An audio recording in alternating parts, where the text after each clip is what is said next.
उत्तर प्रदेश के अयोध्या में आज एक नया इतिहास रच गया। प्रधानमंत्री नरेंद्र मोदी ने श्री राम जन्मभूमि मंदिर के शिखर पर विधि विधान से भगवा ध्वज फहराया। ये ध्वजारोहण मंदिर निर्माण के पूरा होने और भारत की सांस्कृतिक चेतना के पुनर्जागरण का प्रतीक है। देखिए रिपोर्ट।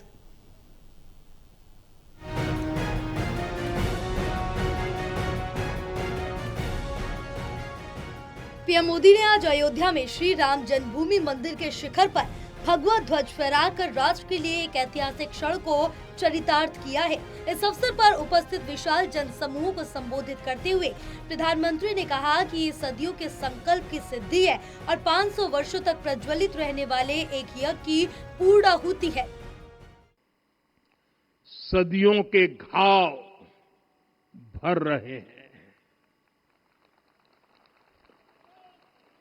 सदियों की वेदना आज विराम पा रही है।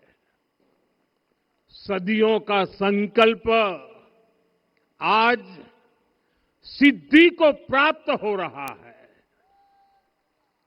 आज उस यज्ञ की पूर्णाहुति है जिसकी अग्नि 500 वर्ष तक प्रज्वलित रही। पीएम मोदी ने कहा, आज पूरा भारत और पूरा विश्व भगवान श्री राम की भावना से ओतप्रोत है। सदियों पुराने घाव भर रहे, सदियों का दर्द समाप्त हो रहा और सदियों का संकल्प आज सिद्ध हो रहा है।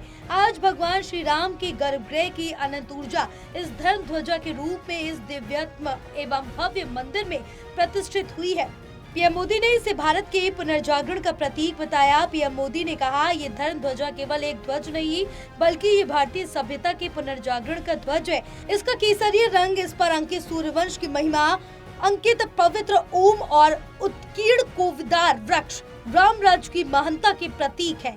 ये ध्वज संकल्प है, ये ध्वज संघर्ष से सृजन की गाथा है। पीएम मोदी ने जोर देकर कहा कि ध्वज आने वाले सदियों तक भगवान राम के आदर्शों और सिद्धांतों, सत्य, धर्म, कर्म और कर्तव्य का उद्घोष करेगा। उन्होंने सभी भक्तों को हार्दिक शुभकामनाएं दी और मंदिर निर्माण में योगदान देने वाले हर दानदाता, कारीगर और वास्तुकार के प्रति कृतज्ञता व्यक्त की। पीएम मोदी ने अयोध्या को आदर्श आचरण की भूमि बताया और जोर दिया कि राम मंदिर परिसर भारत के सामूहिक समर्थ की चेतना स्थली बन रहा है। पीएम मोदी ने कहा कि राम मंदिर परिसर में 7 मंदिर निर्मित है, जिनमें माता शबरी, निषाद राज, माता अहिल्या, महर्षि वाल्मीकि और अन्य संतों के मंदिर शामिल हैं। पीएम मोदी ने कहा, हमारे राम भी स्नेही भाव से जुड़ते हैं। राम के लिए व्यक्ति की भक्ति वंश से अधिक महत्वपूर्ण है। आज हम भी इसी भावना के साथ आगे बढ़ रहे हैं। जब राष्ट्र का प्रत्येक व्यक्ति, प्रत्येक वर्ग और प्रत्येक क्षेत्र सशक्त होगा, तभी 2047 तक विकसित भारत का निर्माण होगा। साथियों, मैं संपूर्ण विश्व के करोड़ों राम भक्तों को इस अविस्मरणीय क्षण की, इस अद्वितीय अवसर की हार्दिक शुभकामनाएं देता हूं। मैं आज उन सभी भक्तों को भी प्रणाम करता हूं, हर उस दानवीर का भी आभार व्यक्त करता हूं जिसने राम मंदिर निर्माण के लिए अपना सहयोग दिया। मैं राम मंदिर के निर्माण से जुड़े हर श्रमवीर, हर कारीगर, हर योजनाकार, हर वास्तुकार, सभी का अभिनंदन करता हूं।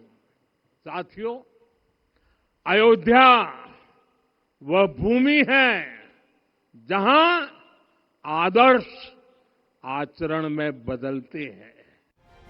पीएम मोदी ने विकसित भारत के लिए अपनी विरासत पर गर्व करने और गुलामी की मानसिकता से पूर्ण मुक्ति को अनिवार्य बताया। पीएम मोदी ने आने वाले 10 वर्षों को इस मानसिकता से मुक्त होने के लिए समर्पित करने का आग्रह किया। पीएम मोदी ने अपने संबोधन के दौरान राजनीतिक विरोधियों पर भी हमला बोलते हुए कहा, 190 साल पहले 1835 में मैकाले ने भारत को उसकी जड़ों से उखाड़ फेंकने का बीज बोया और मानसिक गुलामी की नींव रखी। सबसे बड़ा दुर्भाग्य ये रहा कि गुलामी की मानसिकता इतनी हावी हो गई कि भगवान राम को भी काल्पनिक घोषित कर दिया गया। पीएम मोदी ने नौसेना के ध्वज से गुलामी के प्रतीकों को हटाकर छत्रपति शिवाजी महाराज की विरासत को स्थापित करने का उदाहरण दिया। उन्होंने कहा कि ये मानसिकता में परिवर्तन का क्षण है और अयोध्या में रामत्व का सार स्थापित होना भी इसी परिवर्तन का प्रतीक है। पीएम ने कहा कि अयोध्या विकास का नया मॉडल बन रहा है और परंपरा तथा आधुनिकता का संगम होगा। पीएम मोदी ने कहा कि 21वीं सदी में अयोध्या मानवता को विकास का एक नया मॉडल दे रही है। अयोध्या आध्यात्मिकता और कृत्रिम बुद्धिमत्ता AI के बीच सामंजस्य स्थापित करेगी। पीएम मोदी ने अंत में कहा कि विकसित भारत के रथ को भगवान राम के आदर्शों से प्रेरणा लेनी होगी, जिसके पहिए वीरता और धैर्य हो, ध्वज सत्य और सदाचार हो और लगाम क्षमा, करुणा और समता हो। इस ऐतिहासिक कार्यक्रम में उत्तर प्रदेश की राज्यपाल श्रीमती आनंदीबेन पटेल, मुख्यमंत्री योगी आदित्यनाथ और संघ प्रमुख डॉक्टर मोहन भागवत सहित अनेक गणमान्य व्यक्ति मौजूद रहे। टोटल टीवी के लिए प्रदीप कुमार की रिपोर्ट।